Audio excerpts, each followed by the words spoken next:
Hello everyone, स्वागत है आपका आपके अपने यूट्यूब चैनल लर्न विद खुशबू में। फ्रेंड्स, हमारी एनसीईआरटी हिंदी कक्षा 9 की हिंदी एक की पुस्तक क्षितिज का ये पाठ 12 है, जो कि आपके कोर्स में सबसे ज़्यादा इम्पोर्टेंट मुझे जहाँ तक लगता है ये बहुत ज़्यादा इम्पोर्टेंट है काव्य खंड में से। इस चैप्टर से या तो प्रश्न आते हैं, प्रश्न भी आते हैं, इसका काव्यांश भी आ जाता है और इसमें से ज़रूर कुछ ना कुछ ज़रूर ही आता है।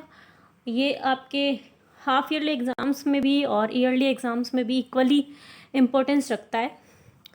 सो आज हम इस चैप्टर को करेंगे। ये चैप्टर है चैप्टर 12, माखनलाल चतुर्वेदी जी ने लिखा है। पाठ का नाम है कैदी और कोकिला। इसके जानने से पहले, इसका डिस्क्रिप्शन और इसकी व्याख्या जानने से पहले हम इस पाठ के लेखक के बारे में कुछ जान लेते हैं। लेखक का नाम मैंने आपको बता दिया है, माखनलाल चतुर्वेदी जी। इनकी पिक्चर आप स्क्रीन पर देख सकते हैं। माखनलाल चतुर्वेदी जी का जन्म मध्य प्रदेश के होशंगाबाद जिले के बाबई गांव में सन 1889 में हुआ था। मात्र 16 वर्ष की अवस्था में वे शिक्षक बने। ये देखिए कितनी छोटी सी उम्र में टीचर बन गए। हमारी उम्र में तो 16 वर्ष की उम्र में तो आजकल के बच्चे 10th कर रहे होते हैं। बाद में अध्यापन कार्य छोड़कर उन्होंने प्रभा पत्रिका का संपादन शुरू किया। वे देशभक्त कवि और प्रखर पत्रकार थे। उन्होंने क्रमवीर और प्रताप का भी संपादन किया। सन 1968 में उनका देहांत हो गया। 1889 में उनका जन्म हुआ था, 1968 में उनका देहांत हो गया। उनकी कुछ पुस्तकों के नाम हैं हिम किरीटनी साहित्य देवता, हिम तरंगिनी, वेणु लो गूंजे धरा। उनकी प्रमुख कृतियां हैं ये।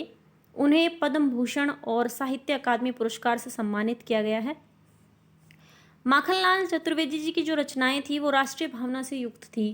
एक्चुअली जिस समय ये अपनी इस अवस्था में थे जब उन्होंने रचनाएं लिखी अपनी, जिस टाइम में लेखन कार्य कर रहे थे, उस वक्त भारत अंग्रेजों का गुलाम था। तो इनकी जो रचनाएं हैं उनमें राष्ट्रीय भावना से ओतप्रोत हैं। इनकी रचनाएं, उनमें स्वतंत्रता की चेतना के साथ देश के लिए त्याग और बलिदान की भावना मिलती है। इसलिए उन्हें एक भारतीय आत्मा कहा जाता है। इस उपनाम से उन्होंने कविताएं भी लिखी है। माखनलाल चतुर्वेदी जी का एक उपनाम दिया हुआ है, एक भारतीय आत्मा। वे कवि, कार्यकर्ता थे और स्वाधीनता आंदोलन के दौरान कई बार जेल गए। उन्होंने भक्ति, प्रेम और प्रकृति संबंधी कविताएं भी लिखी हैं। चतुर्वेदी जी का काव्य कविता में शिल्प की तुलना में भाव को अधिक महत्व देते हैं। उन्होंने परंपरागत छंदबद्धता और तत्सम शब्दावली के स्थान पर बोलचाल की भाषा के साथ उर्दू फारसी के शब्दों का भी प्रयोग किया है। मीन्स इन्होंने लय वगैरह का ध्यान न रखते हुए, छंद का ध्यान न रखते हुए, जो आम बोलचाल की भाषा है उस भाषा में अपनी रचनाएं लिखी हैं और साथ में कुछ उर्दू और फारसी के शब्दों का प्रयोग भी किया है। अब हम इस कविता के बारे में जान लेते हैं। पाठ परिचय। ब्रिटानी उपनिवेशवाद के शोषण तंत्र का बारीक विश्लेषण करती कैदी और कोकिला कविता बहुत लोकप्रिय रही है। यह कविता भारतीय स्वाधीनता सेनानियों के साथ जेल में किए गए दुर्व्यवहारों और यातनाओं का मार्मिक साक्ष्य प्रस्तुत करती है। इस कविता में जो भारतीय स्वतंत्रता संग्राम में भाग लेने वाले सेनानी थे, स्वतंत्रता सेनानी थे, उनके साथ जेल में किस प्रकार का बुरा व्यवहार होता था वो इस कविता में वर्णन किया गया है उसका। कवि जेल में एकाकी और उदास है। कोकिल से अपने मन का दुख, असंतोष और ब्रितानी शासन के प्रति अपने आक्रोश को व्यक्त करते हुए वह कहता है कि यह समय मधुर गीत गाने का नहीं बल्कि मुक्ति का गीत सुनाने का है। कवि को लगता है कि कोयल भी पूरे देश को एक कारागार के रूप में देखने लगी है, इसलिए अर्धरात्रि में चीख उठी है। ये था कविता का डिस्क्रिप्शन कि कविता में आगे क्या है। अब हम कविता को पढ़ेंगे और साथ में मैं आपको कविता की व्याख्या करती समझाती हुई चलूँगी। आशा है कि आपको व्याख्या समझ में आएगी। अगर आप इस चैनल पर नए हैं तो प्लीज़ चैनल को सब्सक्राइब कर लें और बेल आइकन को प्रेस कर लें। 9th क्लास की बहुत सारी वीडियोज़ इस चैनल पर हैं। आप एसएसटी और हिंदी की वीडियोज़ देखने के लिए चैनल की प्लेलिस्ट में जा सकते हैं। और अदर सब्जेक्ट्स की भी वीडियो हैं, अदर क्लासेस की भी वीडियो हैं। सो प्लीज़ चैनल को सब्सक्राइब कर लें और बेल आइकन को प्रेस कर दें, सो दैट कि जब भी मैं कोई वीडियो अपलोड करूं तो आपके पास उसका नोटिफिकेशन सबसे पहले पहुंच जाए। चलिए अब हम कविता स्टार्ट करते हैं।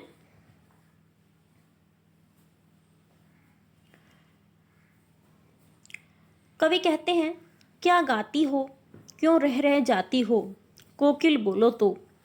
क्या लाती हो, संदेशा किसका है, कोकिल बोलो तो।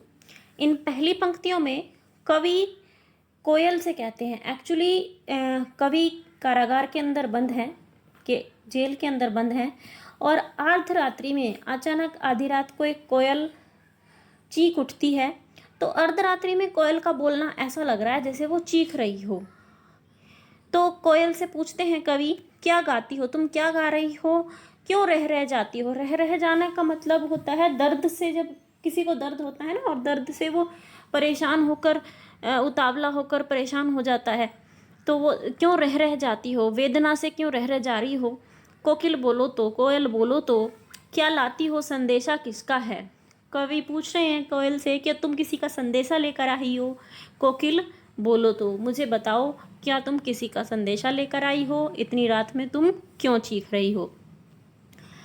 ऊंची काली दीवारों के घेरे में, डाकू चोरों बटमारों के डेरे में, जीने को देते नहीं पेट भर खाना, मरने भी देते नहीं तड़प रह जाना।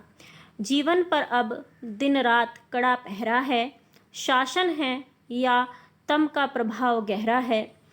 हिमकर निराश कर चला रात भी काली, इस समय काली माँ मई जगी क्यों आली। इस पैराग्राफ में, इस स्टेंजा में कवि पूछ रहे हैं और कवि कोयल को बता रहे हैं कि देखो मेरी स्थिति तो ये है। वो क्या कहते हैं कि मैं यहाँ पर ऊंची काली दीवारों के घेरे के अंदर बंद हूँ, और डाकू के साथ, चोरों के साथ और बटमारों के साथ में मुझे यहाँ पर रहना पड़ रहा है। मीन्स वो क्या कहना चाह रहे हैं कि मैं कोई डाकू या चोर या खूनी नहीं हूँ, मैं एक राजनीतिक अपराधी हूँ। जब भी मुझे यहाँ पर इस तरीके के अपराधियों के साथ रहना पड़ रहा है, जीने को देते नहीं पेट भर खाना, यहाँ पर जेल के अंदर खाना भी पेट भर नहीं मिलता है, मरने भी देते नहीं तड़प रह जाना, और हमें मरने भी नहीं दिया जाता, और हमें तड़प तड़प कर यहाँ पर तड़पा तड़पा कर हमें यहाँ रखा जा रहा है, और हमें यहाँ तड़प तड़प कर जीवन गुजारना पड़ रहा है। जीवन पर अब दिन रात कड़ा पहरा है। ये जो ब्रिटिश पहरेदार हैं हमारे ऊपर दिन रात कड़ा पहरा रखते हैं कि कहीं हम अपनी जान इस जेल में ना दे दें परेशान होकर। शासन है या तम का प्रभाव गहरा है, ऐसा लगता है कि ये शासन नहीं, इस टाइम पूरी तरीके से अंधकार छाया हुआ है। हिमकर निराश कर चला रात भी काली। हिमकर कौन है, चंद्रमा। चंद्रमा जो है वो भी छिप गया है और रात भी काली है, इस समय काली माँ मई जगी क्यों आली। मैं काली माँ मई का मतलब यहाँ पर कोयल से है। काली माँ मई, कोयल को एक संज्ञा दी गई है, कोयल को काली माँ मई बोला गया है कि तुम इस वक्त रात को क्यों जाग रही हो, जिस वक्त सभी सोए हुए हैं, चांद भी छुप गया है और रात इतनी काली है, तो तुम इस वक्त क्यों जाग रही हो, इस वक्त क्या कर रही हो। आली का अर्थ होता है सखी, तो वो कह रहे हैं हे सखी तुम इस वक्त क्यों जाग रही हो। आशा करती हूँ ये स्टैंजा आपको समझ में आया होगा। आगे पढ़ते हैं। क्यों हुक पड़ी वेदना बोझ वाली सी, कोकिल बोलो तो क्या लुटा मृदुल वैभव की रखवाली सी, कोकिल बोलो तो। वो पूछते हैं क्यों हुक पड़ी वेदना बोझ वाली सी, तुम इस तरीके से क्यों हुक रही हो, तुम्हारे मन में कौन सी वेदना है, किस प्रकार का बोझ है। कोकिल बोलो तो क्या लुट गया है तुम्हारा, क्या तुम्हारा किसी ने कुछ छीन लिया है। मृदुल वैभव की रखवाली सी, तुम तो मृदुल वैभव की रखवाली करने वाली हो और तुम्हें देखकर तो लोग खुश हो जाते हैं, लेकिन तुम जिस तरीके से चीख रही हो ऐसा लग रहा है जैसे तुम्हारा किसी ने कुछ लूट लिया हो। तो बोलो कोयल क्या हुआ। क्या हुई बावली अर्धरात्रि को चीखी, कोकिल बोलो तो किस दावानल की ज्वालाएं हैं दिखी, कोकिल बोलो तो। वो कह रहे हैं कि क्या तुम बावली हो गई हो जो तुम रात रात को इतनी तेज तेज चीख रही हो, या फिर तुमने किसी दावानल की ज्वालाएं देख ली हैं। दावानल होती है वन में लगने वाली आग। क्या तुमने वन में रात्रि को किसी वन में आग लगी हुई देख ली है जो तुम इतनी जोर जोर से चीख रही हो, या तुम फिर बावली हो गई हो। कवि आगे कहते हैं कोयल से, क्या देख न सकती जंजीरों का गहना, हथकड़ियाँ क्यों यह ब्रिटिश राज का गहना। कोल्हू का चरख चूं जीवन की तान, गिट्टियों पर उंगलियों ने लिखे गान। हूँ मोट खींचता लगा पेट पर जुआ, खाली करता हूँ ब्रिटिश अकड़ का कुआं। दिन में करुणा क्यों जगे रुलाने वाली, इसलिए रात में गजब ढा रही आली। इन पंक्तियों में कवि कहते हैं, क्या देख न सकती जंजीरों का गहना। कवि को जो है ब्रिटिशों ने उस वक्त जेल में जंजीरों से जकड़कर मतलब डाला हुआ था कारागार में। तो वो जंजीरों को कहते हैं कि ये गहना है, एक तरीके से वो जंजीरों को गहना मानकर पहने हुए हैं। वो कहते हैं ये हथकड़ियाँ नहीं है, ये ब्रिटिश राज का गहना है। वो उन जंजीरों को पहनना अपने लिए गौरव की बात, गौरव का अनुभव करते हैं कि ये हमारे लिए हथकड़ियाँ नहीं है, हम इन्हें गहने समझकर पहन रहे हैं। कोल्हू का चरख चूं जीवन की तान, वो उस वक्त की जेल की यातनाएं इसमें बताई जा रही हैं कि कोल्हू के अंदर जिस तरीके से बैल को जोता जाता था कोल्हू चलाने के लिए, उसकी जगह कवि को जोता गया कोल्हू की जगह। और वो जो कोल्हू चलाया जाता था, तो कोल्हू चलाने पर जो आवाज़ आती है चरख चूं, वो इनके जीवन की तान बन गई है। मतलब ये कार्य इनको रोज़ करना पड़ता है। अब ऐसा लगता है जैसे यही जीवन का संगीत बन गया है। गिट्टी पर उंगलियों ने लिखे गान। और जो कोल्हू पकड़ते हुए कोल्हू में जो बैल की जगह जिस चीज़ को पकड़कर चलाते हैं, उस चलाते वक्त जिन गिट्टियों पर उंगलियों ने लिखे गान, गिट्टियों पर इनकी उंगलियों के निशान पड़ गए हैं। हूँ मोट खींचता लगा पेट पर जुआ, खाली करता हूँ ब्रिटिश अकड़ का कुआं। पानी खींचने के लिए एक पुराने समय में जुआ मोट होता था, मोट जिसमें पानी खींचा जाता था और उसको पेट पर बांधा जाता था। तो ये कहते हैं कि मैं पानी खींचने के लिए, कुएं से पानी खींचने के लिए जो है पेट पर जुआ बांधना पड़ता है, मोट खींचना पड़ता है। ब्रिटिश अकड़ का कुआं मैं इस प्रकार से खाली करता हूँ। ये कह रहे हैं कि मैं ये सब कार्य बहुत हंसते हुए कर लेता हूँ, ताकि ब्रिटिशर्स को, अंग्रेज़ों को ये महसूस ना हो कि हम इनको यातनाएं दे रहे हैं और उन्हें अपनी इन यातनाओं के ऊपर गर्व अकड़ महसूस ना हो। मैं ये सारे काम बहुत खुशी से और बहुत आराम से कर लेता हूँ, ताकि इनकी अकड़ को कुछ मैं कम कर पाऊँ।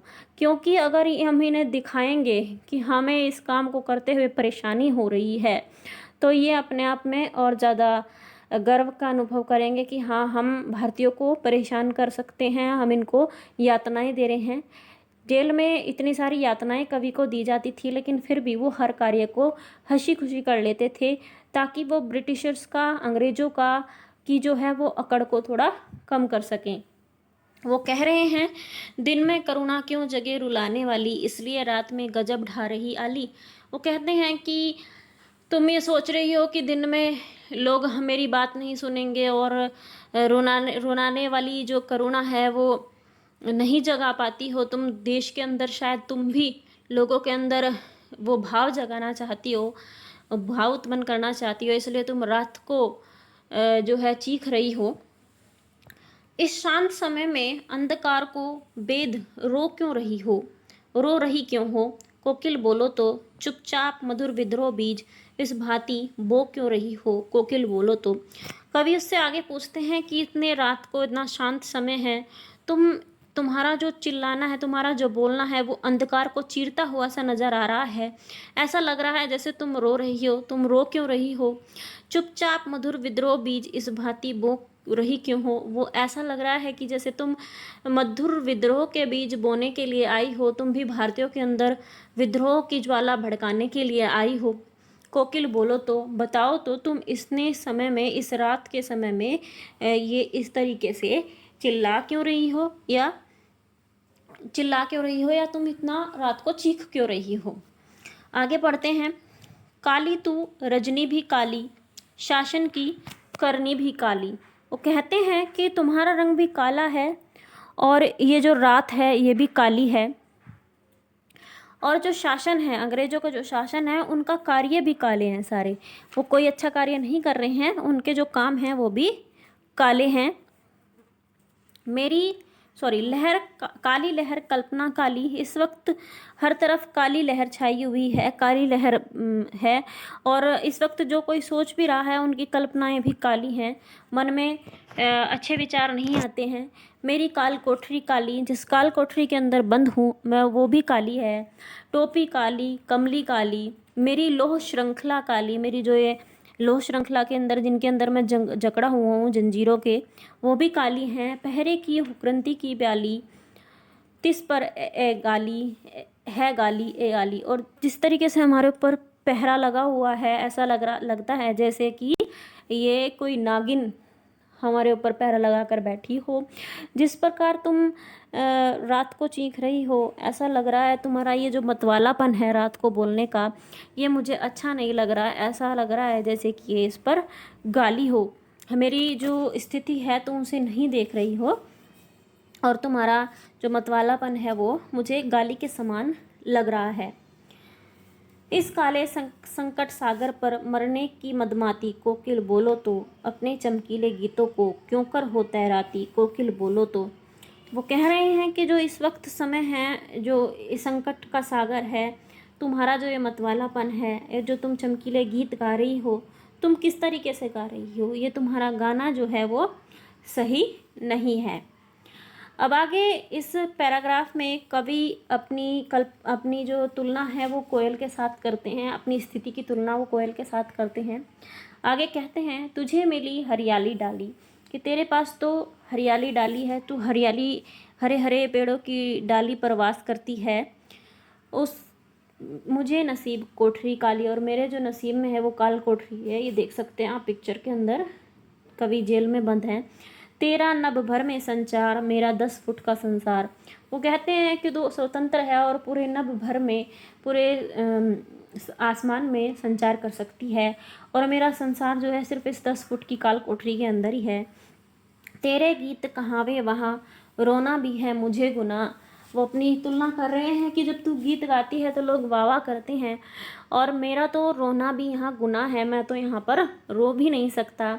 देख विषमता तेरी मेरी, बजा रही तिस पर रणभेरी। तू देख मेरी और तेरी दोनों की कितनी विषमताएं हैं, तेरे अंदर और मेरे अंदर कितना डिफरेंस है, और फिर भी हम दोनों जो हैं रणभेरी ही बजा रहे हैं। तू अपने तरीके से बजा रही है, मैं अपने तरीके से बजा रहा हूँ।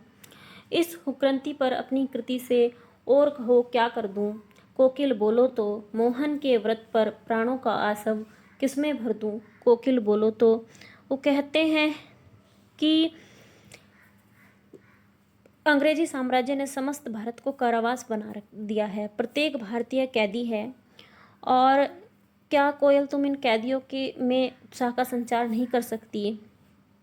यदि वह यह सब करने में सक्षम है तो उसका यह स्वर कवि को सुहाना लग सकता है। कवि कहते हैं कि हम दोनों एक ही कार्य कर रहे हैं, अब तुम कहो तो अपनी कृति से और क्या कर दूं, क्या कर सकता हूं मैं। मोहन के व्रत, मोहन यहाँ मोहनदास करमचंद गांधी जी को बोला गया है कि मोहनदास करमचंद गांधी जी ने जो व्रत लिया है, मतलब भारत को आज़ाद कराने का, उसके लिए मैं लोगों के अंदर प्राणों का आसव कैसे भर दूं, लोगों के अंदर किस तरीके से मैं वो भावना जगाऊं, किस तरीके से मैं यहाँ बैठकर क्या कर सकता हूँ, वो कोयल से पूछते हैं। कोकिल बोलो तो वो ये कहते हैं कि मैं यहाँ पर रहकर जो है, मैं अपनी कृतियों के द्वारा, मैं अपनी जो कविताएं लिखता हूँ, क्योंकि वो जेल में बैठ रहते हुए भी अपनी जो है कविताएं वगैरह लिखते रहते थे, देशवासियों को प्रेरित करते रहते थे स्वतंत्रता आंदोलन में भाग लेने के लिए। तो वो कहते हैं कि तुम अपने तरीके से लोगों को प्रोत्साहित कर रही हो, तुम लोगों के अंदर ज्वाला के बीज भड़काने आई हो, ज्वाला भड़काने आई हो स्वतंत्रता के लिए, और मैं यहाँ पर अपने तरीके से ये कार्य कर रहा हूँ। आशा है कि आपको इसका जो डिस्क्रिप्शन है, इसकी जो व्याख्या है वो समझ में आई होगी। अगर आपको व्याख्या समझ में आई और व्याख्या करने का तरीका अच्छा लगा है तो प्लीज़ वीडियो को लाइक कर दें और चैनल को सब्सक्राइब कर लें। देखने के लिए बहुत बहुत धन्यवाद।